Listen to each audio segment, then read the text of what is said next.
materi terakhir ya. Alternatif sistem layanan penyampaian. Unsur-unsur desain layanan.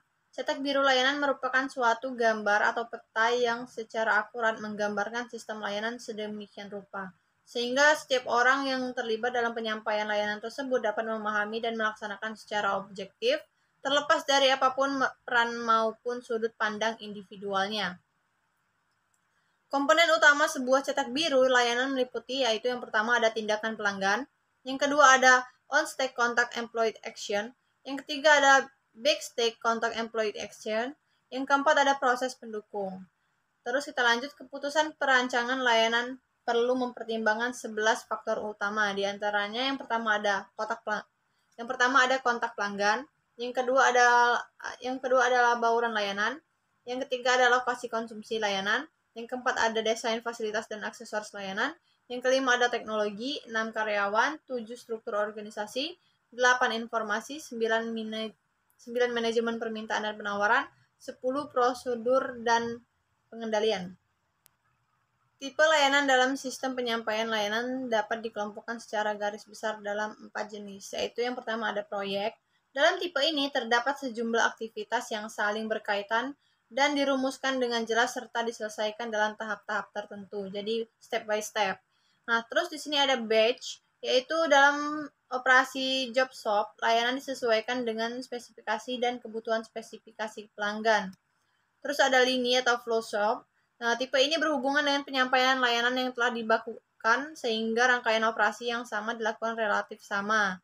Terus ada proses kesinambungan. Selain penyediaan layanan seperti mencegah, menangani, dan mengatasi kasus-kasus kriminalisasi, bahaya kebakaran, dan situasi gawat darurat seperti kecelakaan, ketiga contoh ini juga memberikan layanan melalui keberadaannya. Terus di sini ada ancangan desain sistem layanan. Ada 5 ancangan yang dapat diterapkan untuk merancang sebuah sistem layanan. Yang pertama ada layanan personal. Ancangan ini didasari asumsi bahwa layanan merupakan suatu yang bersifat personal, artinya dilakukan oleh individu tertentu dan ditunjukkan kepada individu lainnya. Yang kedua ada ancangan lini produksi, yaitu melalui ancangan ini layanan rutin disediakan dalam lingkungan yang terkendali untuk menjamin konsentrasi, kualitas, dan efisiensi operasi. Terus ada pemisah antara operasi kontak tinggi dan operasi tanpa kontak langsung dengan pelanggan. Keberhasilan implementasi metode ini sangat bergantung pada 2 faktor, yaitu tingkat kontak dengan pelanggan, pemisah operasi kontak tinggi dan operasi tanpa kontak langsung.